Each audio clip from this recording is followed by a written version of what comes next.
வணக்கம். முதலில் நாங்கள் 2 மாநில தேர்தலின் வெற்றியை பத்திரிகை சகோதரர்களிடம் பகிர்ந்து கொண்டு பின்பு எங்கள் கட்சி தொண்டர்களோடு அதை பகிர்ந்து நாங்கள் எங்களது மகிழ்ச்சியை கொண்டாடுவதற்காக இங்கே வந்திருக்கிறோம். ஏன் 2 மாநில வெற்றி என்று சொன்னால் ஹரியானாவில் நிச்சயமாக வெற்றி, அதே போல் ஜம்மு காஷ்மீரில் நாங்கள் வெற்றி தான் பெற்றிருக்கிறோம். எப்படி வெற்றி பெற்றிருக்கிறோம் என்றால் தேர்தல் வெற்றி என்பதை விட தேர்தல் நடத்தியதே அங்கே வெற்றி தான். ஆக தேர்தல் நடத்துவதற்கு ஒரு வாய்ப்பை பாரதிய ஜனதா கட்சி 10 ஆண்டுகளுக்கு பின்பு ஏற்படுத்தி தந்திருப்பது, அதுவும் 370 சட்டப்பிரிவை நாம் நீக்கிய பின்பு வரும் முதல் தேர்தல், அதற்கு பின்பு தீவிரவாதமெல்லாம் ஒடுக்கப்பட்டு சிறந்த முறையில் மக்கள் அதிக எண்ணிக்கையில் வந்து வாக்களித்த ஒரு தேர்தல்.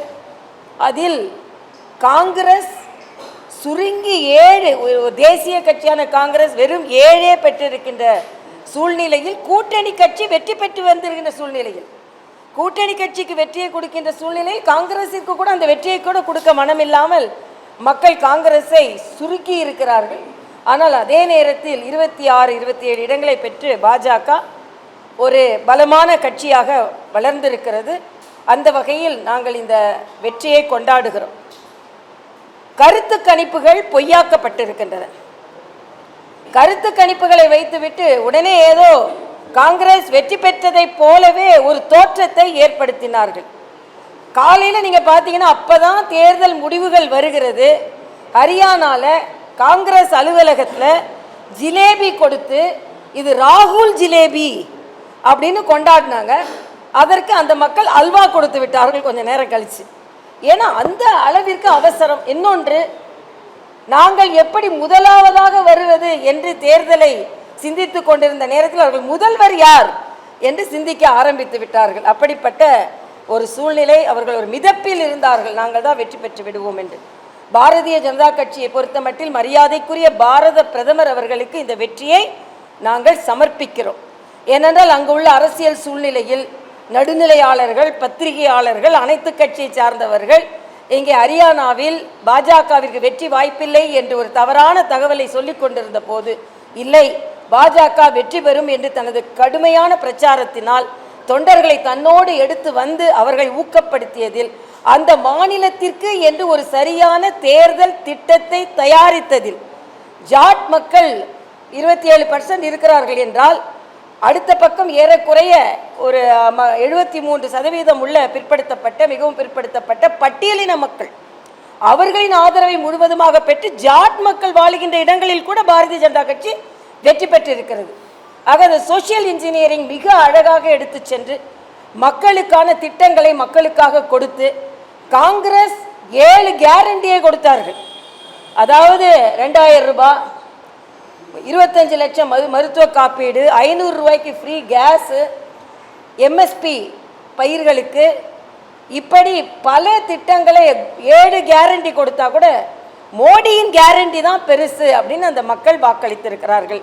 ஹரியானா மக்களுக்கு எங்களது நன்றியை நாங்கள் தெரிவித்து ஹேட்ரிக் 3வது முறையாக வெற்றி பெற்றிருக்கிறோம். இது தமிழக பாரதிய ஜனதா கட்சிக்கும் ஒரு நம்பிக்கையை ஏற்படுத்தி இருக்கிறது. ஏனென்றால் 2009ஆம் ஆண்டு ஹரியானாவில் பாஜக பெற்ற எம்எல்ஏக்கள் 4.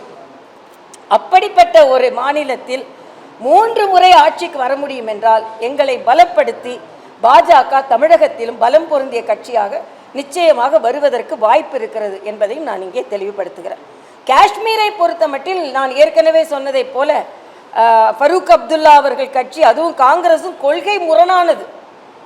அவர்கள் ஃபரூக் அப்துல்லா அவர்களின் தந்தையார் எமர்ஜென்சி காலத்தில் காங்கிரஸாலேயே கைது செய்யப்பட்டு முற்றிலுமாக கொள்கை முரண்பாடு உள்ள கட்சி அங்கே போட்டி போட்டு இருக்கிறார்கள். ஆனாலும் காங்கிரஸுக்கு மக்கள் அந்த ஆதரவை கொடுக்கவில்லை.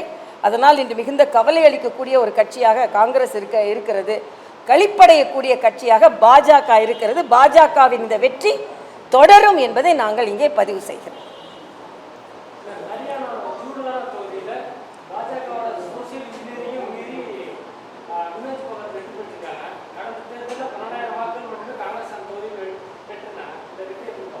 இல்லை, இது நீங்கள் இந்தியா மாநிலம் முழுதும் ஒரு வெற்றியையே நீங்கள் ஒரு தொகுதியோட வெற்றியை வைத்து நீங்கள் வைத்து சொன்னால் எப்படின்னாங்க எல்லாரும் அதில் வெற்றி பெற்று விடுவார்கள் என்று சொல்லும் பொழுது பாஜக ஜாட்டு மக்கள் வாழ்கின்ற இடங்களிலே வெற்றி பெற்றிருக்கிறது என்பதை பதிவு செய்கிறேன்.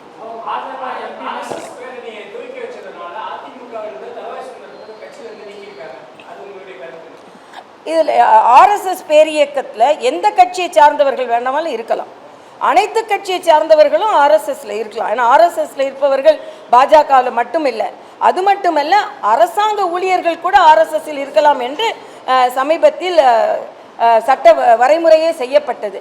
அதனால் அவர் கலந்து கொண்டதில் தவறில்லை. அவர்கள் கட்சியின் பொதுச் செயலாளர் எடப்பாடி அவர்கள் அவரை நீக்கி இருக்கிறார்கள். ஏன் அப்படி செய்தார் என்று எனக்கு தெரியவில்லை. ஏனென்றால் இதை ஒரு பரவலான மனப்பான்மையோடு பார்க்க வேண்டும். ஒருவேளை அவரை நீக்கினால் சிறுபான்மை மக்களை ஒருவேளை திருப்திப்படுத்தலாம் அப்படின்ற ஒரு எண்ணமா எனக்கு தெரியல. அப்படிப்பட்ட போலி மதச்சார்பின்மையை கட்சிகள் கையாளக்கூடாது என்பதும், அவர் கலந்து கொண்டதில் எந்த தவறும் இல்லை என்பதையும், அது ஒரு தூய்மையான இயக்கம், ஒரு சேவை இயக்கம், அதில் அண்ணன் தளவாய் சுந்தரம் கலந்து கொண்டதை நாங்கள் வரவேற்கிறோம், பாராட்டுகிறோம் என்பதை நான் தெரிவித்தேன்.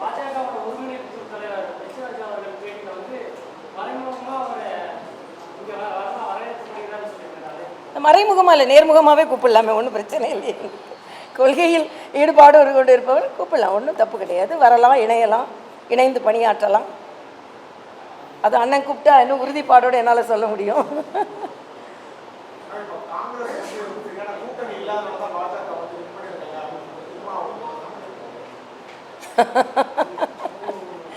இதுக்கு மேலே என்ன கூட்டணி வேணும்னு கேட்குறேன் காங்கிரஸுக்கு. இந்த கூட்டணி கூட இல்லைன்னா காங்கிரஸ் அந்த 7 தொகுதி கூட கிடைத்திருக்காது.